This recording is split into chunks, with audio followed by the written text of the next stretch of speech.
Every single one of us is capable of making a positive difference to the health of the planet and our local area. As they say, the best time to plant a tree was 50 years ago. The second best time is now. Planting trees is one of the cheapest and most straightforward ways to create positive change in the world. Hi, my name's Carli Reeve.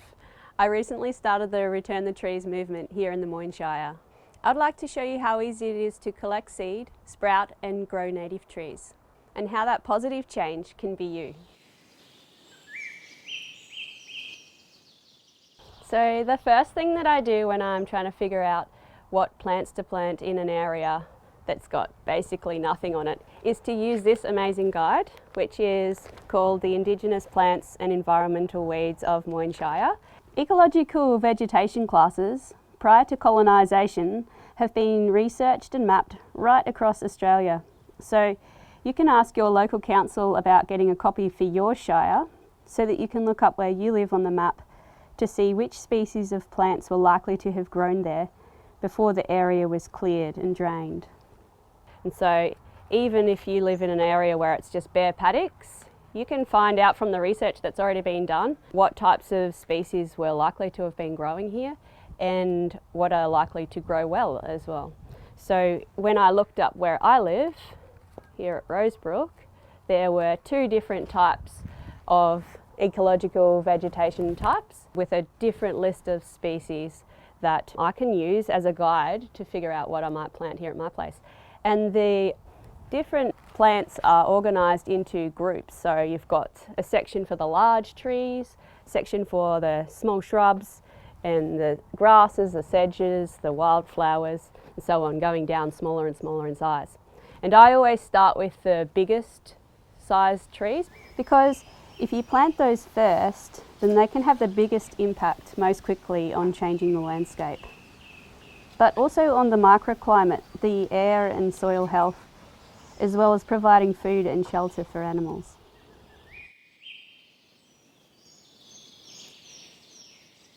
So the main types of trees that are found around this area are banksias, gum trees, wattles, tea trees, she oaks and paperbarks. Often a lot of the seed that you might want to be using to grow your own trees is readily available in your local area. I often collect my seed from roadsides, from reserves, or some of my trees that I've planted on my own property are big enough to be producing their own seeds. And so I'm going to show you my she oaks, my drooping she oaks, and I'm going to collect some of the seed from them today that I can use for growing my own trees. There's no reason to spend money on seeds if you don't need to. This blackwood tree here has got its flower buds on, and later in the year, closer to Christmas, it will have its seeds starting to form and I'll be able to collect them then. That's the beauty of having your own little collection of native trees on your own property. You can just really get familiar with the different times of the year that the different trees have their seeds on, because all the different species have their own times. When I first started collecting seeds to grow myself, I just started with a couple of different species, so the blackwoods and the she oaks. And over time I've just gradually built on my diversity of different species that I know about, how to grow them, and also where to find seed locally on trees that are growing nearby. So after the seeds have been picked, I keep them in paper bags in my shed, and they usually take a few weeks to open up and drop their seeds, and it can be as easy as that to get the seeds out of the pods. Depending on how hot it is and how dry, it makes the seeds drop out faster. So I've got a few different ones to show you here. We've got tea trees here, and they've just been sitting in my shed for a while, and often if you give them a bit of a shake, then the seeds will just drop to the bottom of the bag. I'm just going to chuck them over there. And you'll get thousands of tiny little tea tree seeds. I've got probably about a cupful of this tiny little seeds here, and every single one of those small brown bits of fluff is a little tea tree seed waiting to be sprouted. The drooping she oaks that I often collect around here, they're such a hardy tree and really easy to grow from seed as well. They have a pretty hard looking seed pod, but if you leave them for a few weeks they'll open up as well and just start dropping all their seeds. They're like little papery thin little wafers, and they'll drop into the bottom of the bag too, but they're really easy to get out with a bit of muscle, not too much. If you drop them into something like a bucket or a bin and give them a shake around like this,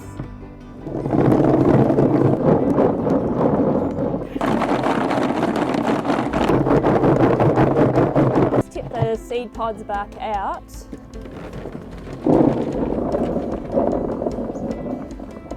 You're left behind with this huge amount of shire oak seed. And every little one of those little wafers is a little tree waiting to be grown. So that's probably about a couple of thousand trees right there, just from that one bag of seed. I have here some silver banksias, the seed pods of them. Are a little harder to get the seeds out. They need a bit of heat to get their seed pods to open, which is really because of the way that they've evolved to open after a bushfire. The Australian conditions here, for them to open, I usually leave them in a bag in my shed for a few weeks in summer when the weather's hot, and they open up pretty well. And similar thing, you can either shake them around to get the seed to come out, or you can sit there with a pair of tweezers if you really want to spend some time and pick them out one by one, but I just shake them around and get the vast majority of them out. But if you can't get your silver banksias or any type of banksia seeds to open, you can pop them in the oven and they'll open up with the heat. So we've got some blackwood seeds here, the pods of them. Inside each of those pods there's a collection of lots of little small seeds. You can shake them out to get them out as well, but sometimes they get a little bit stuck in there and you might need to pick them out a little bit. And they need to be soaked in boiling water to be able to make their seeds sprout, which is mimicking what happens if a bushfire came through in a natural landscape, and the trees need that for their seeds to be able to sprout. And we've got a few here in the jar that we're going to show how you sprout any type of wattle seed. So the wattle seeds require boiling water to be poured over them, and they need to soak in that for 24 to 48 hours, and then the water will be drained off and then they can be sowed directly into the seed trays, into the soil. But they require that hot water to make the seed germinate. So that's for all of the acacia species. So around here there's the blackwoods and the black wattles, and then there's the prickly Moses and the hedge wattles and some of the other smaller varieties. And they all require this treatment. If you try to plant those without treating them with boiling water, they won't grow. So we do that first, and then they sprout really easily. One of the more interesting local species that needs special treatment for the seed to be able to germinate is the coastal beard heath. It has to pass through the guts of a bird that's eaten the seeds in order for the seed to germinate. And you could go around and scoop up the seagull poo or whatever to make the seeds sprout if you were keen, but I haven't done that yet. So I'm not too fussy when it comes to the dirt that I use for growing my trees. Being on a small property, I've got plenty of choices. So one spot that I find really easy to get dirt from is rabbit burrows. The only thing that they're useful for around here, because the dirt's all freshly dug out at the entrance to the burrows. So I'm going to use that today, but sometimes I might get some from the veggie patch or just dug up out of the paddock. Plenty of options. This is perfect today. You can see there's a fresh cow pat right in the middle of the freshly dug up earth. So I'm going to use some of that. Stick it in there, a bit of fertiliser while we're going. and that'll be perfect.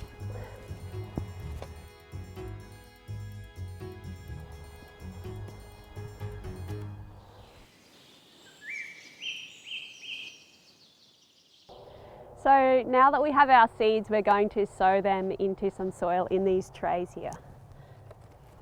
So I'm just going to put about 3/4 full of dirt into the trays. The finer the soil is, the easier it is for the seeds to sprout in them.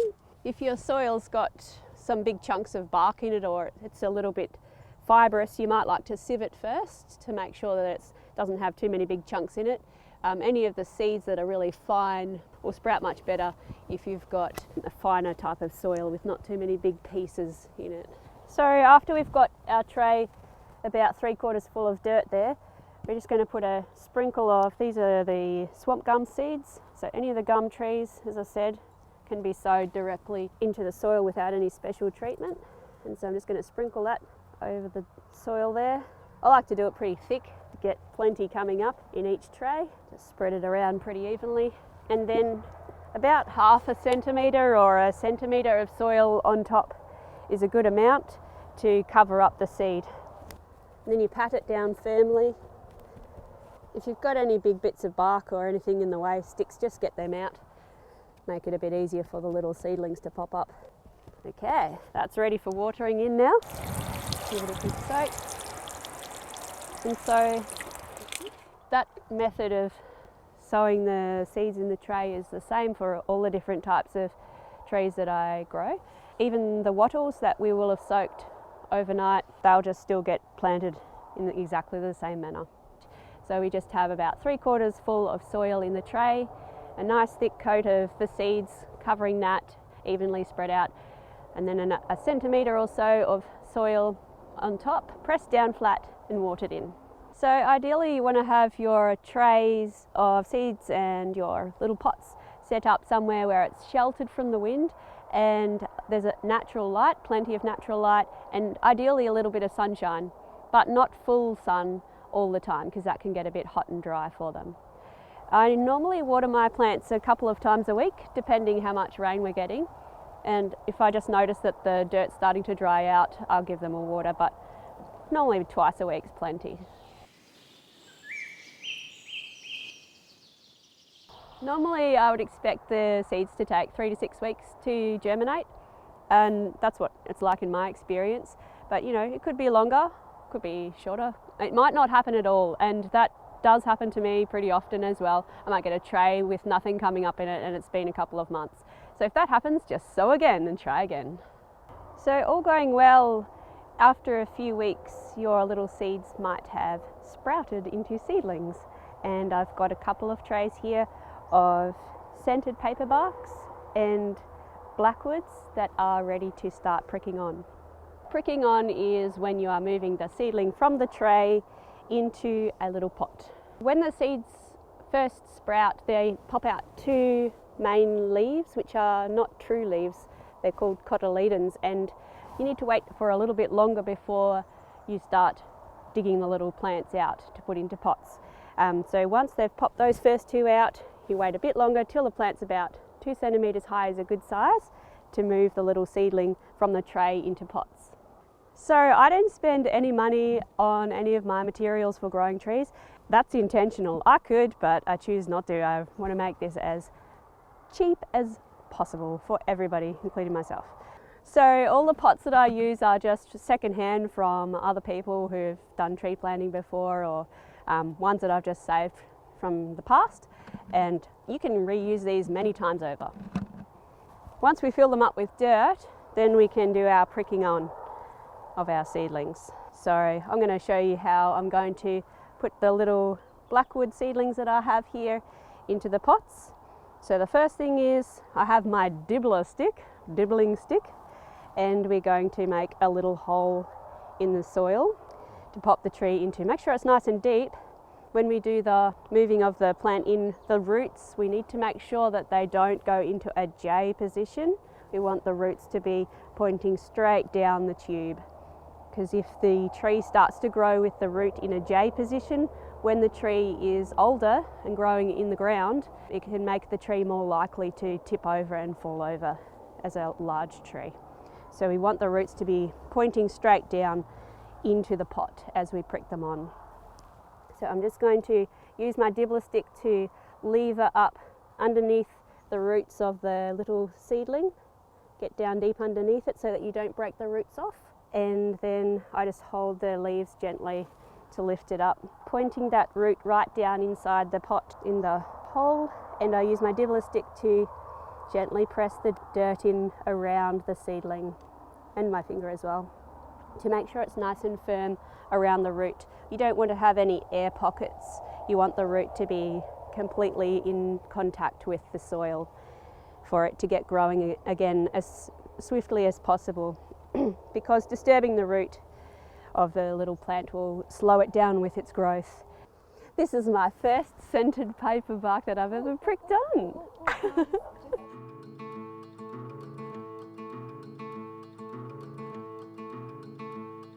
So I've just finished pricking on a little tray here of blackwoods and scented paper barks, which are the first scented paper barks I've ever sprouted and potted up myself, which is a bit exciting actually. And now I'm going to give them a little water to make sure that those roots are in good contact with the soil to get them growing well. And I'm going to make sure that I put them in a spot where there's some natural light, ideally a little bit of sunshine each day, but at least if there's some natural light, that's usually fine. That's where I have mine, up against the shed. It's a bit of a protected spot where there's enough light to get them growing. So after the trees have been growing in the pots for a while, it can vary a lot depending on what the weather's like with the sun and that, sometime between about 3 and 6 months maybe, the trees will be ready to plant. And so any size from about 10 centimetres if I'm feeling impatient, up to about 30 centimetres is good as a size to start planting your trees out. So this drooping she oak's definitely ready to be planted. And I also have a pile of woolly tea trees, which are a good size now, also ready to be planted. And these are for me to plant here on my property, but I also love sharing them with other people that live in the local area for them to be able to plant in their little patch.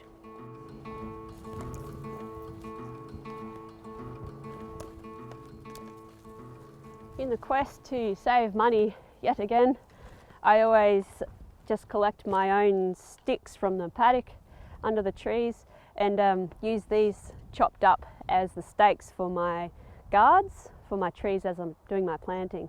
So I just usually cut these to a good length, get some nice stout little sticks.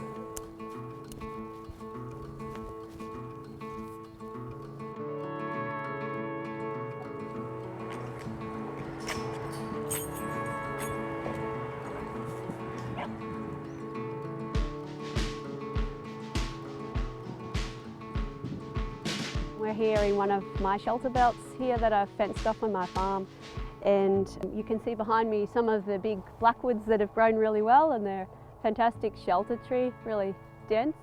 And in front of me we've got little manna gum that's only 2 years old, planted here a couple of years ago, and they're growing really well too. If you're going to be planting anywhere where you've got stock, sheep or cows, you need to make sure that you've got decent fences to keep them out of your shelter belts. I'll trash them pretty quickly otherwise. I use a 2-strand electric fence at my place, and I can move it around to where I want as my plantings grow. Every year between end of autumn through winter and into spring is a great time to do your tree planting, when the temperature's a bit cooler and the soil's really moist, and it's a lot easier to dig your holes to get your trees in. Each year in my shelter belts I have a look to see where the plants have died and whether I need to do any replacements before I look at fencing off any new areas for new plantings. And so here today I've got plenty of spots where there's gaps, so I'll just plant a tree right here using my trusty tree planter. This is a really great time saver and saves a lot of energy rather than using a spade or whatever.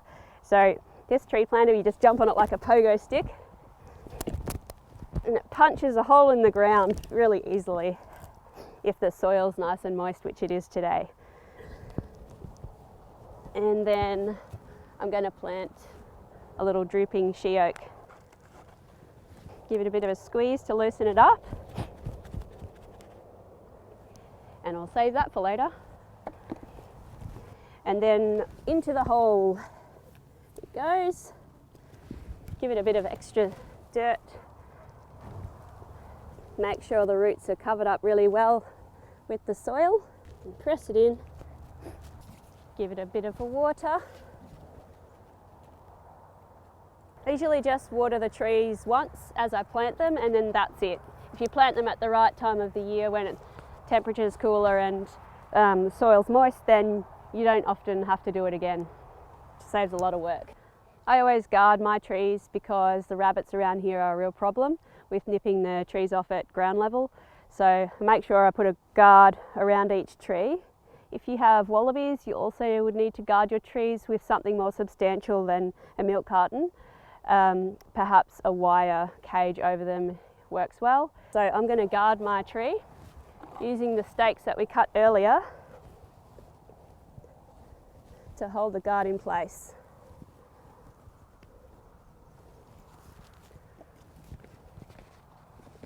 And if you live in a spot where the rabbits aren't a problem, you may not need to guard your trees, but I do.